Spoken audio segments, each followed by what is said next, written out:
Да, продолжуваме со емисијата, како што најавивме, на линија го имаме политичкиот аналитичар Бесим Небију. Господинот Небију се вклучува од Словачка, каде во моментов престојува.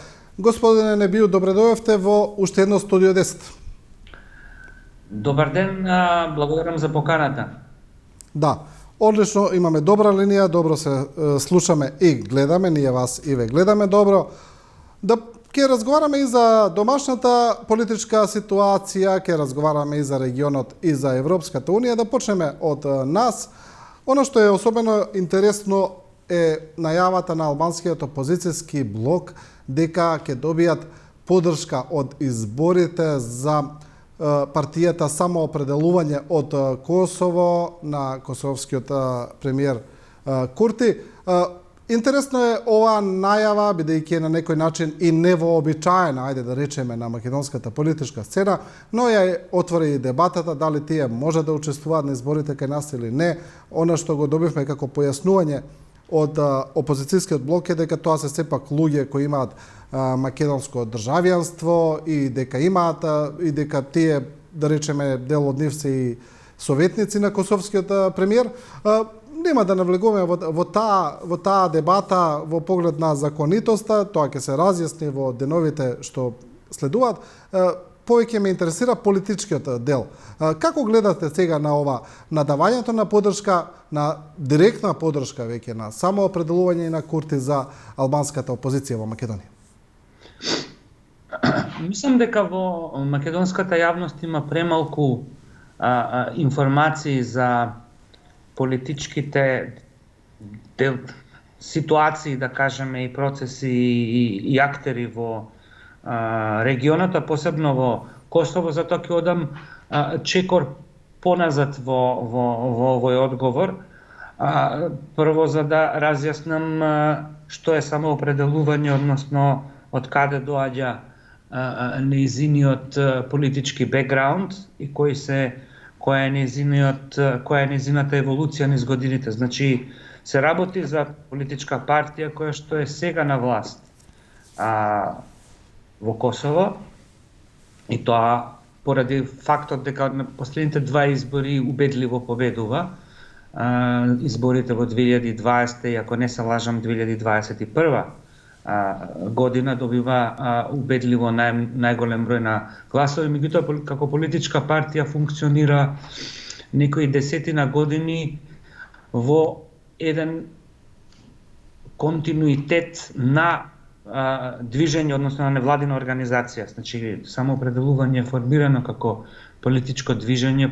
Првите неколку години не учествува воопшто на изборите, значи се работи за една активистичка организација која што еволуира од политичко движење во политичка партија и која што и денеска има елементи на политичко движење кој што се базира на одредени постулати. Некои од нив се борба против корупцијата, некои од нив се социјал-демократско-левичарски елементи, борба против олигархијата и така натаму. Не е нов феномен самоопределување или ВВ, како се вика на албански, да учествува во политичкиот живот во други земји. Значи, на изборите 2002, последните во Албанија, мислам дека беа 2022 година, кандидати од ВВ учествува како независни кандидати. Се разбира, тоа се албански државјани, не се косовски државјани. Меѓутоа, ако гледате структурата на ВВ, во председателството на ВВ учествуваат и луѓе кои што не се од Косово. Некои од нив се албанци, некои не се воопшто албанци. Има луѓе од сосема различни државјанства што немаат никаква врска ни со Косово, ни со Албанија. Така да тоа е некој бекграунд, и тие се активисти, нели? Мислам дека има од Шкотска член на председателството на ВВ, не ме земајте за збор, меѓутоа тоа е ситуацијата. Во секој случај, мислам дека во ниту еден момент не се работи за план партијата од Косово учествува со косовски државјани во друга да кажеме земја, држава. Македонија е различна земја од како и Албанија од Косово, туку мислам дека се работи за луѓе кои што имаат слични или заеднички вредности, бекграунд во тој контекст на политичко движење, односно на социјално движење, кои што би учествувале на изборите, користејќи го фактот дека веројатно кај албанците Албин Курти во моментов е многу популарен од било кој друг политичар, вклучително сите политичари во Македонија и во Албанија. Да, токму тоа ми е сега прашањето. Но сега доаѓаме до мотивите. Албин Курти дојде и во Скопје, тој беше во Чаир и во Тетово, исто така давајќи недвосмислена подршка на тоа кај кого доаѓа и кај кого поддржува, иако тој не кажа директно ништо против Дуи или председателот на Дуи Али Ахмети, но јасна беше символиката на неговиот настап, а сега имаме и директна поддршка веќе за албанскиот опозицијски блок. Мене ме интересира сега мотивите. Еве, вие велите дека македонската јавност не е добро запознаена со тие политички превирања, движења или анализи во регионот кај албанскиот електорат и навистина веројатно сте во право. Затоа еве и мене ме интересира од каде доаѓа таа определба, ајде да речеме, на Албин Курти да работи директно против Дуи и Али Ахмети? Прво, мислам дека јавноста треба да знае дека ова не е прв пат Албин Курти да поддржува политички противници на Дуи. На минатите избори 2020 година го направи токму истото, односно ги поддржа тогашната коалиција меѓу Алтернатива и Алијанса на многу директен начин. Меѓутоа тогаш тоа немаше ваков одзив, бидејќи Албин Курти беше лидер на опозицијата, не беше власт во Косово, значи не вршеше државничка, односно државна функција и веројатно вестите не го регистрираат тоа на начин на кој што го регистрираат денеска. Денеска сепак е етаблиран лидер со многу поголем багаж, важност и како се вика препознатливост. И влијание се разбира, и влијание. И влијание. Значи, ова што се случува денеска, се случи и 2020 година, идентичен. Албин Курти е... Но каде се мотивите, господине Небиу? Каде се причините? Да. Значи, Албин Курти е политички спротивставен на олигархијата. Во Косово тој во Дуи гледа како е на еден вид на продолжеток, односно сличен политички субјект на неговите политички противници во Косово, кој што се пред се партијата ПДК на Хашим Тачи, кој што сега е во Хаг, кои што всушност имаат слични корени со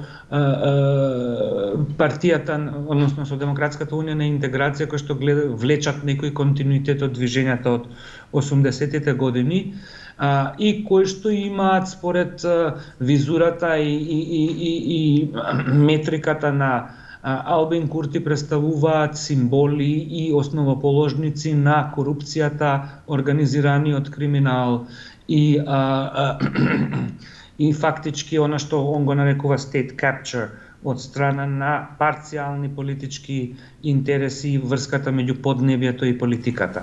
Значи, од таа гледна точка идеолошки Албин Курти се поставува наспрема Али Ахмети како некој вид на сојузник на олигархијата, на организираниот криминал, на корупцијата, политичката корупција и на назадувањето на општеството како резултат на тие феномени. На ист начин како тоа што го прави према политичките партии во Косово. Знаете дека политичката историја на албанското движење во Македонија и во Косово до 90-тите години е идентична, е иста.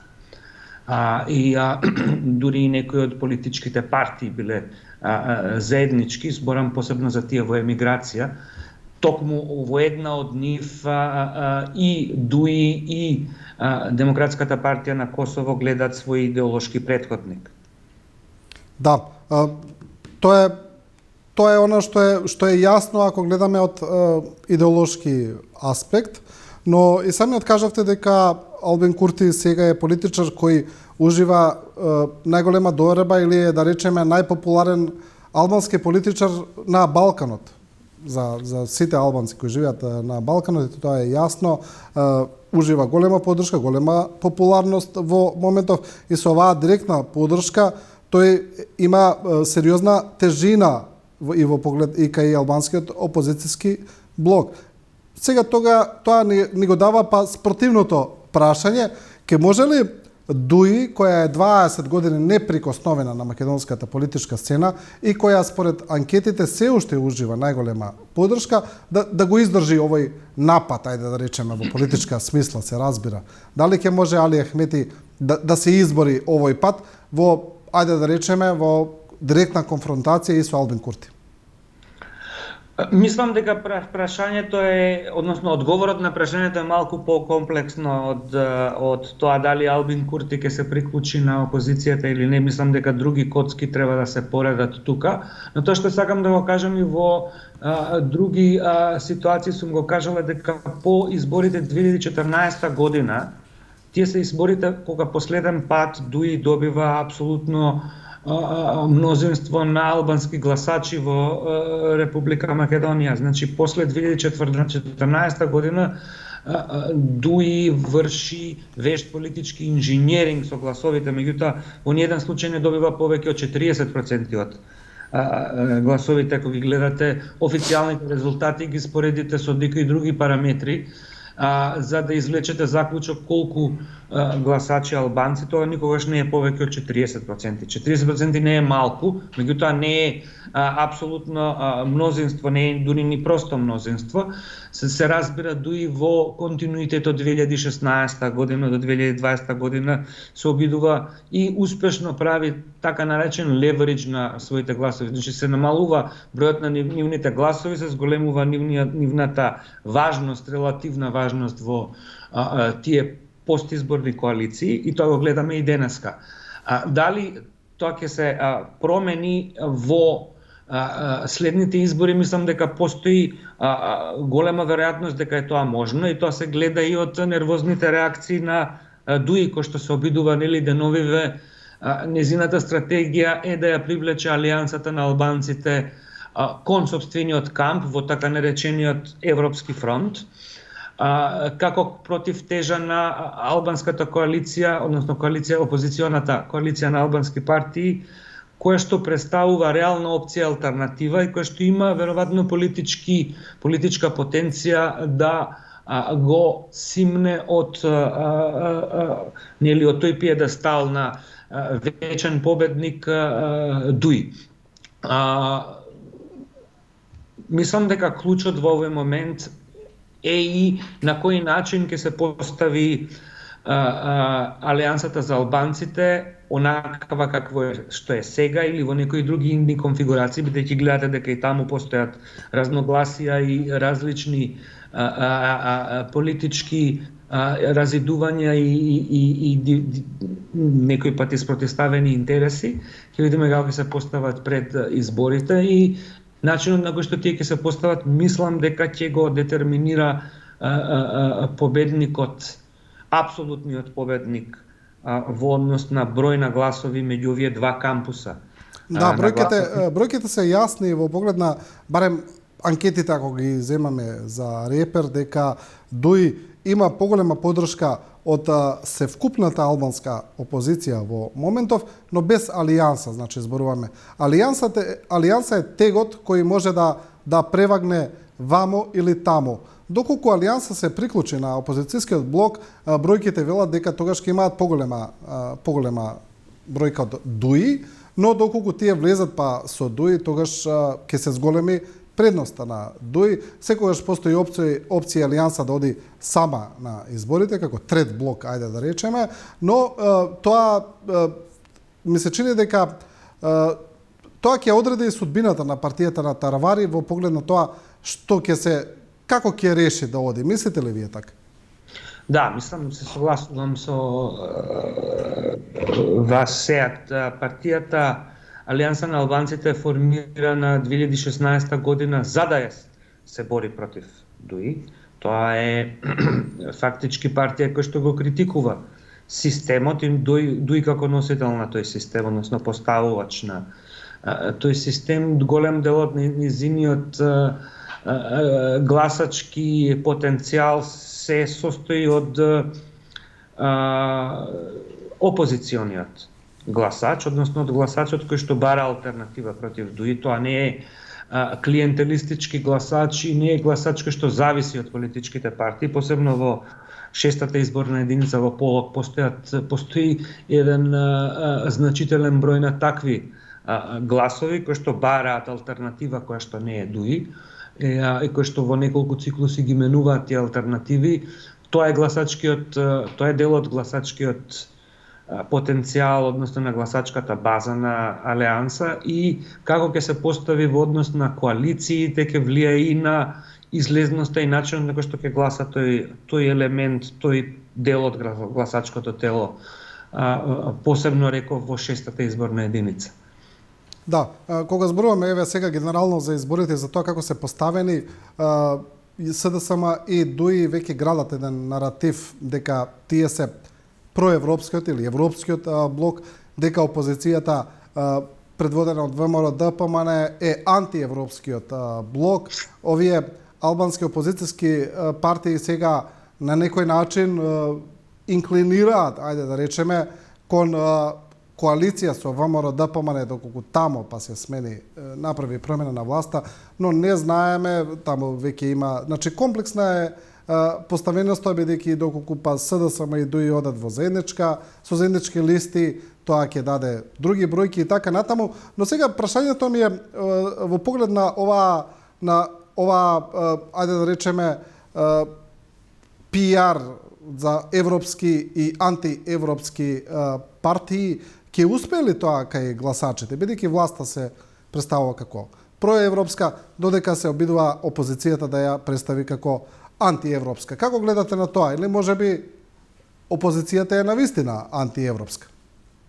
Знаете како, доколку ние бевме сега стратези на кампањата на владеачките партии, што освен европскиот наратив ќе ни останеше како политичка понуда. Така да тоа е до некаде логичен пиар, односно логичка комуникацијска стратегија.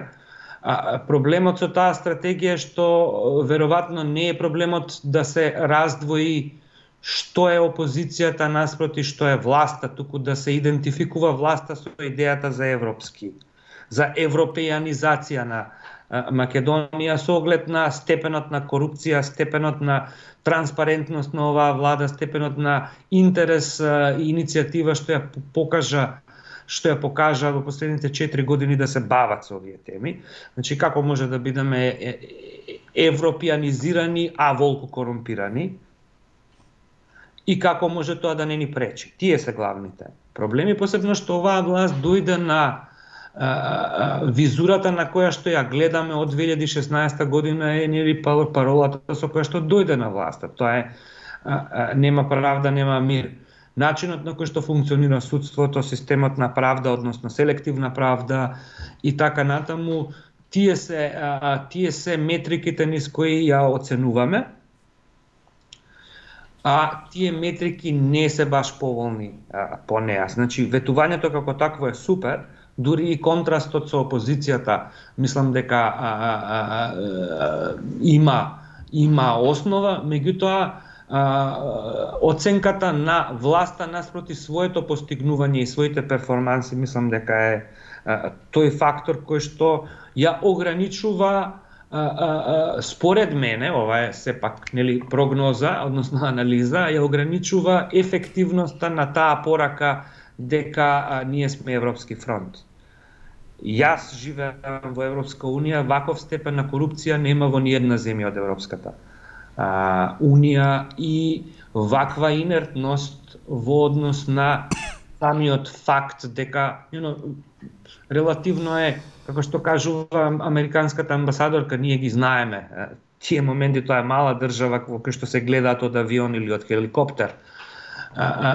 Овие моменти, оваа власт не покажа во последните 4 години иницијатива, односно дека е воопшто битно да се занимава со тој проблем на начин да системски го решава. И тука мислам дека е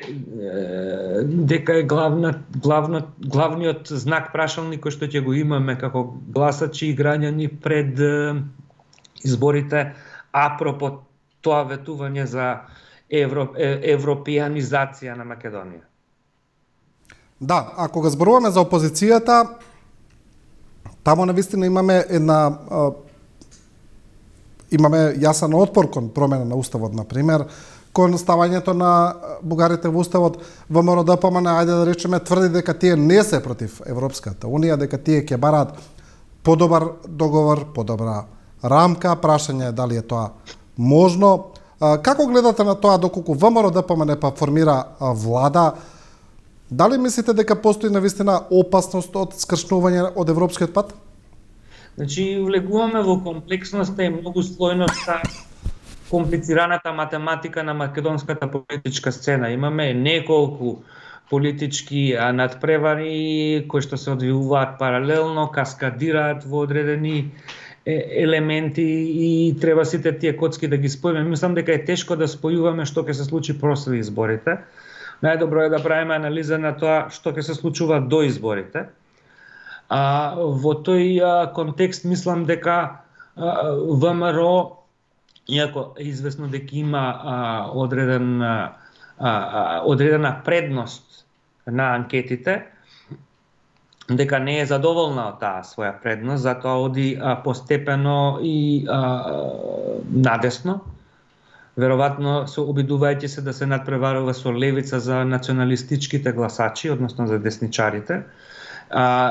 Тоа е одење по тенка линија, бидејќи на тој начин го намалува својот коалиционен потенцијал со другите партии, што беше пречката заради која не успеа во последните 2 избори, кај што имаа повеќе гласови од СДСМ да формираат влада. Прашањето на Европската унија и прашањето на уставот, мислам дека ВМРО ДПМН го користи во трансактивни цели. Таа е свесна дека доколку би поддржала менување на уставот, имајќи предвид дека се инвестираше последните 18 месеци на една тврда кампања против францускиот предлог, дека ретерирањето во овој момент би имало катастрофални последици по сопствениот изборен резултат. Тука ја гледам трансактивноста на тој однос. Ја мислам дека постои огромна разлика меѓу ВМРО ДПМН и левица во однос на односот кон Европската унија. Мислам дека ВМРО ДПМН е многу поевропска партија, левица е проруска партија, тие тоа го декларираат. Сепак гласачките тела им се поклопуваат, имаат некоја конвергентност, и тука збориме за гласачки надпревар. Дали изборниот резултат може да предизвика изолација и запирање на евроинтеграциите, се разбира дека може. Меѓутоа, не може секој изборен резултат тоа да го предизвика. Ја мислам дека голема победа на СДСМ, на ВМРО ДПМН, во која што би можеле да формираат сами влада, би имала негативни последици по евроинтеграциите, некој поблизок скоро, односно некој парламент кој што не може, во кој што не може да се види јасна коалиција, веројатно би донела до некоја конвергација на политиките и некој договор општ околу напредокот на интеграциите, кој што се разбира во било кој случај и во сите сценарија. Првиот чекор е менување на уставот и вметнување на булгарското национално малцинство во уставот на нашата земја. Да, и тука го имаме односот и кон меѓународната заедница, но и од меѓународната заедница. Па така имавме една изјава на американскиот државен секретар О'Брајен тука во Македонија, кога зборуваше за опозицијата, каде што употреби доста тешки зборови, особено на кога кажа дека тој не би купил ни половен автомобил од нив, а паралелно со тоа американската администрација продолжува и со фамозната црна листа, на која, например, прво беше ставен Рамиз Мерко, па потоа Орце Камчев и луѓето околу него, и сега последно е ставањето на Кочо Ангјушев. Некои аналитичари велат дека таа црна листа на некој начин се движи сега, во овие моменти, и кон поддржувачите или финансиерите на опозицијата. Мислите ли дека постои некаква таква тенденција таму? Значи, да станеме кај изјавата на господинот Джеймс О'Брајан, таа е најсериозната и најдиректната квалификација негативна кон еден политичар, активен, односно една политичка партија, во последните, веројатно после војната од 2001 година. Тоа е сериозна порака и веројатно исцртува одредени црвени линии. Да подсетам, значи, тој изјави дека не би купил никаков автомобил од ВМРО ДПМНЕ, односно парафразирам, и мислам дека тоа упатува на ова што го зборев, на трансактивноста, на начинот на кој што они водат политика, значи се обидуваат да добијат што повеќе гласови на основа на нешто во кое што, да кажеме, во некое нормално развиено демократско општество, големите партии би имале цврст политички консензус. Значи не се прават трансакции со таков вид на проблем, бидејќи дали ние ќе бидеме дел од Европската унија или не, има директна врска со тоа дали ние ќе имаме просперитетна земја во следните 10 или 15 години, дали ќе запре трендот на емиграција на младите, дали ќе бидеме конечно земја со 1,2 милиони или 1,5 милиони. Затоа не се игра со такви видови на стратешки теми, посебно не во конјунктурни цели, односно во трансакции кои што имаат врска со еден циклус на избори. Тука го гледам фактички реакцијата која што е недипломатска, да кажам, меѓутоа оштра и директна, што е нетипично за представници на Стейт Департментот, кон ВМРО ДПМНЕ. Дали тоа сега ќе значи дека доколку ВМРО ДПМНЕ победи на избори, дека американската администрација ќе ги прекине врските, секако дека не. Меѓутоа е јасен сигнал и упатува на следниче кој се согласувам со тебе сега, дека ставањето на црна листа на луѓе кои што се блиски до одреден политичар, а кои што не се веќе политички активни, бидејќи видите сите овие што се ставени на црна листа во моментот, дури градоначалникот на Струга не се политичари од висока лига. Некои од нив биле политичари од, да кажеме, прва лига, некои од нив се блиски до нив. И повеќе има символично отколку и вредност на праќање на политички пораки, отколку што на вистина прави, односно создава влијание моментално. Ја не очекувам дека некои од активните политичари од високите ешалони и било на владеачката, ниту на опозиционата партија ќе бидат ставени во црната листа, бидејќи едноставно, освен Милорад Додик кој е активен политичар, во последните неколку години САД немаат ставен активен политичар. Меѓутоа тие од вториот ешалон и они од кои што нели се спонзори, поддржувачи и политички значајни фигури се ставени во црната листа и веројатно во таа насока ќе продолжи овој процес. И јасно е дека тој има известно влијание, меѓутоа да не го надценуваме влијанието на црната листа, нели како се вика, после неколку дена ги забораваме тие моменти и тие не се од најклучниот фактор на тоа кој ќе победи на избори, да не бидеме наивни. И луѓе кои се со децени на таа црна листа, па ништо не именува да функционираат. Во поглед на европскиот пат, после последните европски заклучоци останува ставот дека Македонија може да ги проложи преговорите во оној момент кога ќе го смени уставот, како што стои во преговарачката рамка, или со други зборови, тоа може да се каже дека земјава е моментално блокирана во преговорите, додека не го смени уставот. Од друга страна, опозицијската ВМРО-ДПМН вела дека доколку тие дојдат на власт, дека ќе обезбедат подобра преговарачка рамка во која Македонија нема да мора да го менува уставот. Како гледате на тоа? Еве, директно прашање, можно ли е Македонија да обезбеди подобра преговарачка рамка? Еве, доколку останеме на овој став, не го менуваме уставот, тоа е тоа, ќе се обидеме да постигнеме подобри услови, подобра рамка, можно ли е тоа? Па сега преговарачката рамка не ја поставуваме ние, ја поставува Европската унија. Можеш да ја прифатиш, да не ја прифатиш, ние сме ја прифатиле. Ние како држава. Дали може да се смени, не кажува ВМРО-ДПМН или Кристијан Мицковски, кажува, бидејќи рамката е на Европската унија, они кажуваат. Они се произнесува, они рекоа дека не може да се смени.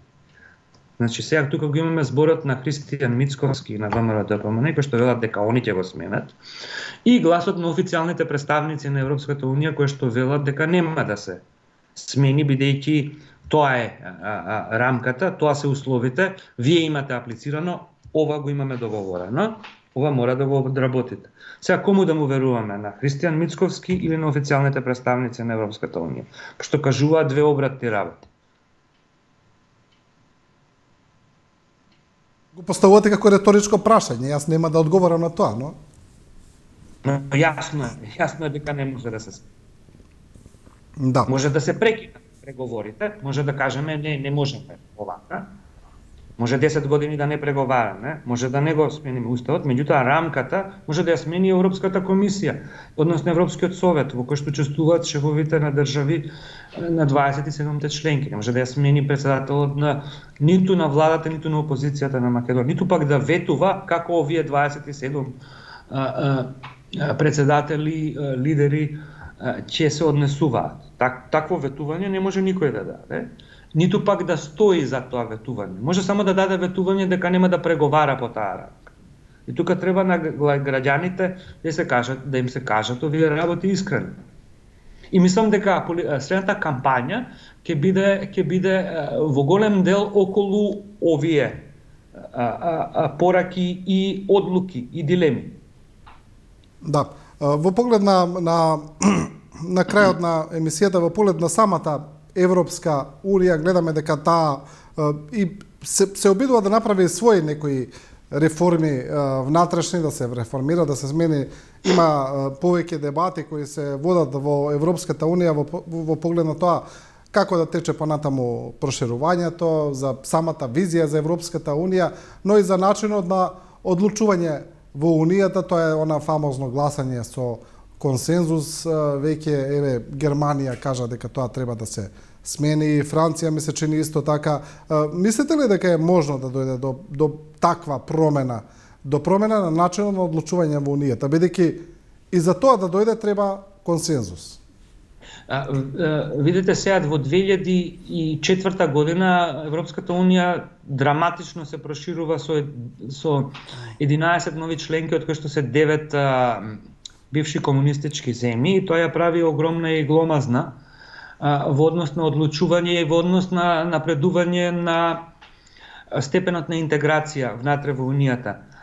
Вие гледате денеска дека Унгарија ја кочи надворешната политика кон Украина. Унгарија е релативно мала земја со 10 милиони во центарот на Европа, која што не придонесува кон буџетот на Европа, а го кочи од донесувањето на одлуки кои што се од стратешко значење за Европа и за евроатлантските партнери, а тоа е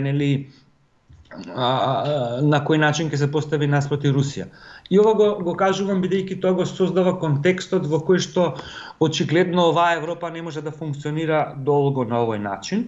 И ова нема врска со проширувањето само и со нас, иако ние сакаме све да гледаме од наша гледна точка, ова има врска со тоа колку ефикасна Европската унија и колку таа може да се придвижува нанапред. Гледаме историски целиот процес на евроинтеграција е еден еволутивен процес кој што почнува 51 година, кој што добива своја последна итерација со Лисабонскиот договор од 2017 година. Меѓутоа постојат уште чекори во кој што европскиот проект треба да се придвижи прогресивно за да стане тоа навистина една структура, едно општество, односно еден заеднички континент, можеби не едно општество, меѓутоа група на општества кои што конвергира.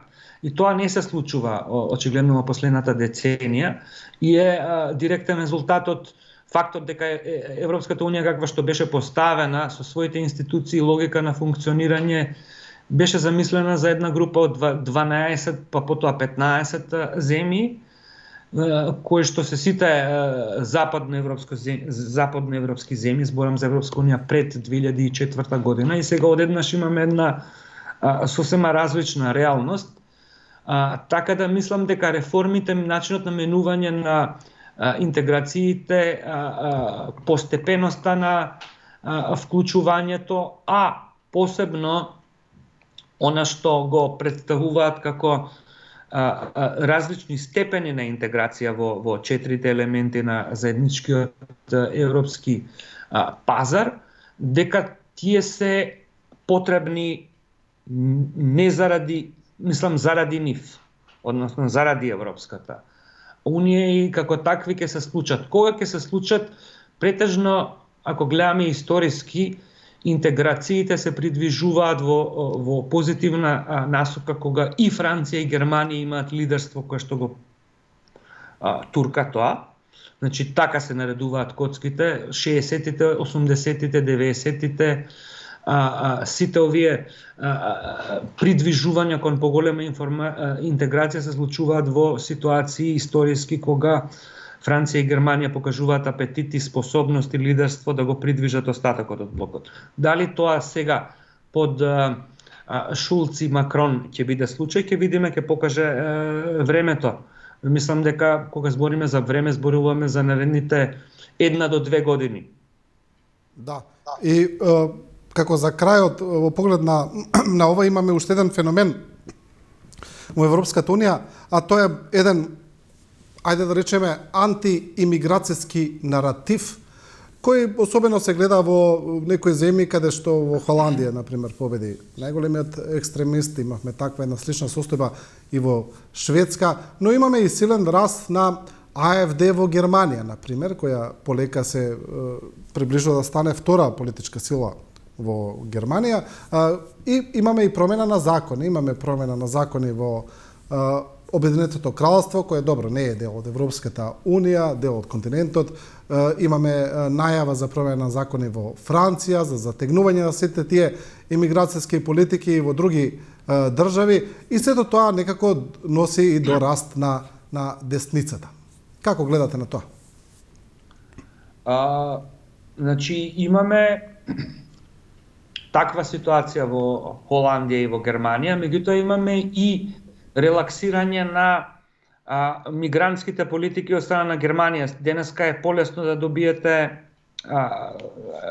работа во Германија отколку било кога порано, бидејќи реално германската економија има потреба од работна сила и таа мора да доаѓа од извоз, односно од увоз за нив, бидејќи едноставно демографските компоненти на населението во Западна Европа се такви да тоа старе и не се заменува со новата генерација. И тука се поставуваат дилемите. Мислам дека оваа дебата е дел од миксот околу тоа каква сака да биде миксот во дебатата за иднината на Европа, во кој што нели има различни идеологии и во кој што се разбира, има и губитници и победници.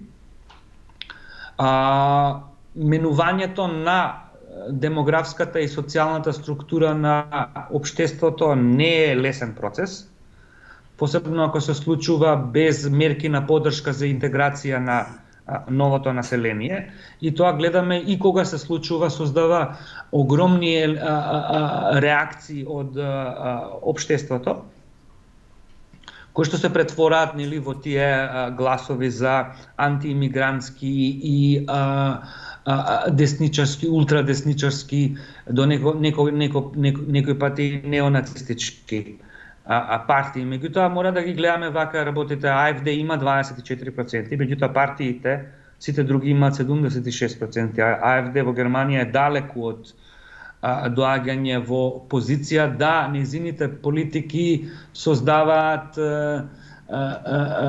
закони. Меѓутоа сепак, нели, другите партии треба да си ги модерираат своите политики, имајќи предвид дека една таква партија почнува да представува реална закана за нив. Да. Добро, мислам дека вака можеме да ја заокружиме целата анализа, господине Небију. Ви благодарам и за ова вклучување и за вашата истрпна елаборација на повеќе прашања. Благодарам, сеат поздрав. И со ова вклучување на Бесим Небију го завршуваме и ова Студио 10. Почитувани, ви благодариме на вниманието и на довербата. Останете со програмата на Телевизија 24.